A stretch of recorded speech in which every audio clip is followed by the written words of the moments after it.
Chers amis, bonjour. Nous sommes le jeudi 19 janvier 2023. Il est 9h30. Quelques news de l'Arménie, de l'Artsakh et de la diaspora arménienne. Terrible tragédie en Arménie cette nuit, avec au moins 15 soldats arméniens brûlés, tués, dans une caserne donc, dans la région de Geralkunik, la région est frontalière donc, de l'Arménie, suite à une explosion, sans doute sur du gaz ou un moyen de chauffage. 15 soldats donc d'une compagnie d'élite, donc de tireurs d'élite et d'officiers, ont été donc brûlés, donc morts dans l'incendie de leur caserne située dans le village de cette région le village d'Azad, dans la région de Geralkunik, près du lac Sevan.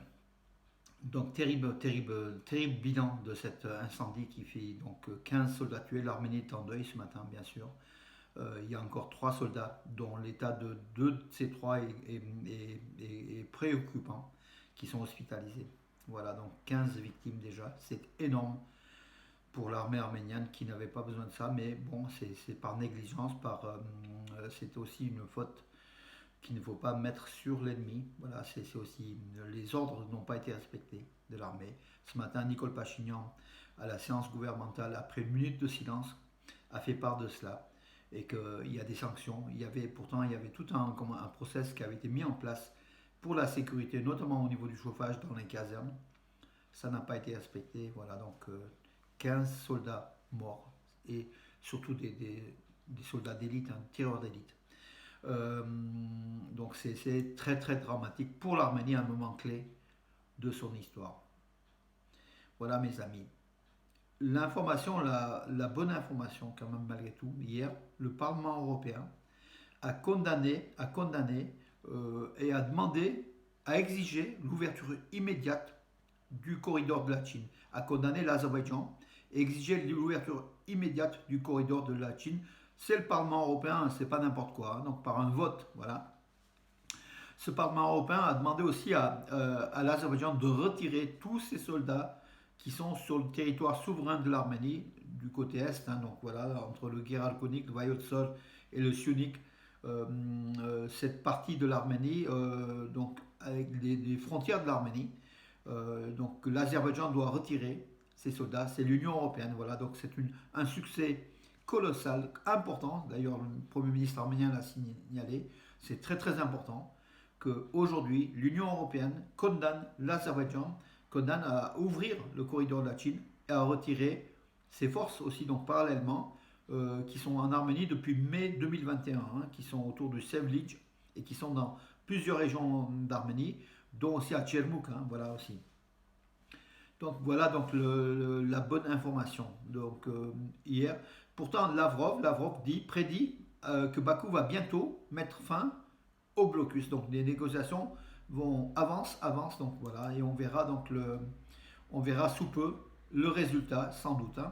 Voilà. À Stepanakert, le procureur général a rencontré les enfants qui avaient été pas agressés, oui, verbalement, par des militants pseudo-écologistes qui sont engouffrés dans les autocars qui menaient ces enfants depuis l'Arménie vers Stepanakert, vers l'Artsakh. Ils étaient au nombre de 19. Certains ont été choqués par cette attitude sauvage de Bakou, des hommes de Bakou, c'était des fonctionnaires en fait, des agents et pas des écolos. Anthony Blinken, le chef de la diplomatie américaine, a demandé une nouvelle fois, justement, à l'Azerbaïdjan de débloquer le corridor de Latchine. Le haut-commissaire des Nations Unies à Vienne, donc le haut-commissariat des Nations Unies aux droits de l'homme, a demandé aussi l'ouverture du corridor de Latchine. Vous voyez, en fait, c'est général, en fait, les condamnations de l'Azerbaïdjan sont quasi générales. Aux États-Unis, des Arméniens manifestent devant l'ambassade d'Azerbaïdjan à Washington pour justement demander l'ouverture du corridor de Latchine et puis évacuer le territoire souverain de l'Arménie. Entre-temps, en cours d'argument, Aliyev, le dictateur donc, de Bakou, a affirmé qu'il fermait la route la route de Latchine est ouverte en fait, il ment en fait, tout simplement, mais il affirme que l'Arménie passe à travers cette route, le corridor de Latchine, des armes et des munitions et des mines aux Arméniens de l'Artsakh. Donc voilà, fausse accusation, toujours. Hein. L'Artsakh, alors des coupons, donc hier, donc les coupons de rationnement de produits alimentaires de consommation ont été distribués donc, de façon très méthodique, très bien organisée. Voilà. Bravo Stepanakert, bravo la République de l'Artsakh qui organise quand même des choses parfaitement dans le bon ordre. Donc la population civile a pu avoir donc ces tickets de rationnement à l'heure justement du blocus, hein, suite au blocus. Oui, et Erevan et Téhéran sont des villes jumelles désormais. Ça a été signé donc hier entre le maire d'Erevan, donc Rachia Sarkisian, et son homologue de Téhéran, Ali Reza Zakhani. Donc le maire d'Erevan a invité son homologue de Téhéran à une visite aussi réciproque en Arménie. Donc ça sera fait bientôt. Les relations entre l'Arménie et l'Iran sont bonnes, voilà, comme vous le savez. Ce sont des relations séculaires, hein, de trimillénaires, quadrimillénaires, et qui continuent malgré le fait que la République islamique d'Iran est un petit peu, comment dire, s'oppose aux États-Unis, à Israël, crée quand même des problèmes, des risques dans la région. Mais Yerevan maintient ses relations cordiales avec Téhéran. Voilà. Et je pense que le Erevan n'est pas sanctionné parce que je pense que la diplomatie internationale comprend l'attitude des Arméniens qui ont besoin de l'Iran dans une région très très compliquée à vivre. Voilà. Alors, que dire d'autre? Là, je regarde, je brosse. J'étais un petit peu comme on est tous émus. Hein, donc, on a suivi donc la télévision d'Arménie, public d'Arménie. J'ai suivi les agences de presse, toutes les informations liées à la mort de ces 15 soldats cette nuit à 1h30 du matin. Et c'est assez terrible. Hein, voilà. Arat Mirzoyan à Vienne a affirmé que l'Azerbaïdjan menace la démocratie arménienne. Je crois que c'est quand même compris. Hein. Alors, Lavrov a appelé son homologue, donc le ministre des Affaires étrangères de Russie, a appelé son homologue donc d'Azerbaïdjan. Il a donc Ceyhun Bayramov. Il a affirmé que la nécessité de débloquer le corridor de la Chine. Voilà, toujours on tourne autour du même fait. Hein. Donc, il faut que l'Azerbaïdjan ouvre ce corridor de la Chine, qui a un caractère plus que de vie, la route de la vie, qui a un caractère humanitaire important. Alors, que dire donc j'ai quelques éléments. Oui, François-Xavier Bellamy, donc le député européen, avait tapé le poing sur la table donc hier, avant-hier soir du moins, pour demander justement pour accuser l'Azerbaïdjan et de demander l'évacuation donc du corridor de la Chine de façon assez forte. Il a accusé aussi donc hier lors du vote du Parlement européen, beaucoup de députés européens ont accusé Van der Leyen, donc voilà comment dirais-je, la commissaire européenne, la représentante de l'Union européenne, qui a affirmé que l'Azerbaïdjan est un pays fiable. Or, l'Azerbaïdjan est un pays assassin, et je crois que beaucoup ont noté que justement que l'Europe devrait sanctionner donc l'Azerbaïdjan et ne pas prendre ce pays pour un pays, comment dirais-je, convenable au niveau du partenariat. Voilà. Le gaz a été coupé une nouvelle fois, donc hier, le tuyau de gaz qui approvisionne depuis l'Arménie l'Artsakh a été coupé en plein hiver. Voilà donc l'attitude des Azéris. Imaginez l'Artsakh dans les mains de l'Azerbaïdjan. Imaginez, un instant, c'est impossible à imaginer, ça sera la fin de tous les Arméniens, ça sera l'épuration ethnique. Il est impossible de vivre avec un régime dictatorial, un régime raciste, un régime anti-arménien. Et les Arméniens de l'Artsakh savent et ils vont lutter jusqu'au bout avec l'aide de l'Arménie, de la diaspora et de la communauté internationale qui s'intéresse de plus en plus, a priori, à cette région, à l'Arménie. Voilà mes amis, donc où on en est donc ce matin. Je vais juste vous demander une seconde, je vais me mettre dans mon compte donc, sur Armenius pour relire les infos que j'ai collectées donc hier. Alors, juste une seconde, j'y suis mes amis, donc voilà, on est quand même assez frappés. En sport, je passe du coq à l'âne en sport. Donc, Edvard Spertian, qui joue à Krasnodar, l'international arménien, 21 ans, un des meilleurs joueurs de l'équipe d'Arménie.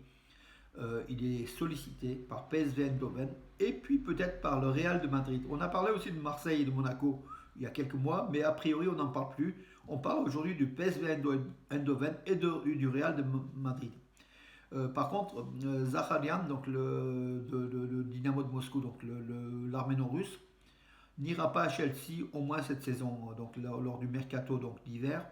Il n'a pas répondu, donc il restera donc au Dynamo de Moscou au moins pour quelques mois. Voilà, Zakharian qui est l'un des meilleurs, qui est un international russe hein, aussi, il faut dire. Alors, qu'est-ce qu'on peut dire? Le gaz a été coupé. Lavrov, la déclaration. Euh, oui, Kim Kardashian, une nouvelle fois, appelle sur Instagram qui est suivi par des centaines de millions de personnes. Vous savez, c'est l'une des plus suivies du monde, hein, donc la People, l'arméno-américaine Kim Kardashian, qui se démarque, qui soutient l'Arménie et qui soutient l'Artsakh. Elle demande l'ouverture du corridor de la Chine à son tour.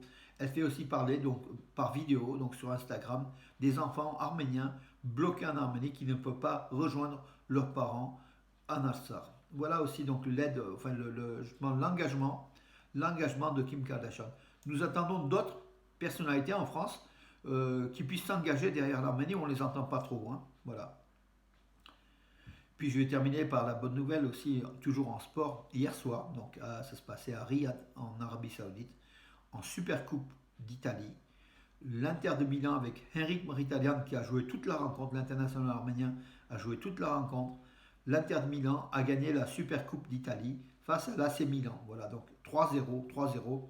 C'est une belle victoire qui a été fêtée par tous les fans de l'Inter de Milan.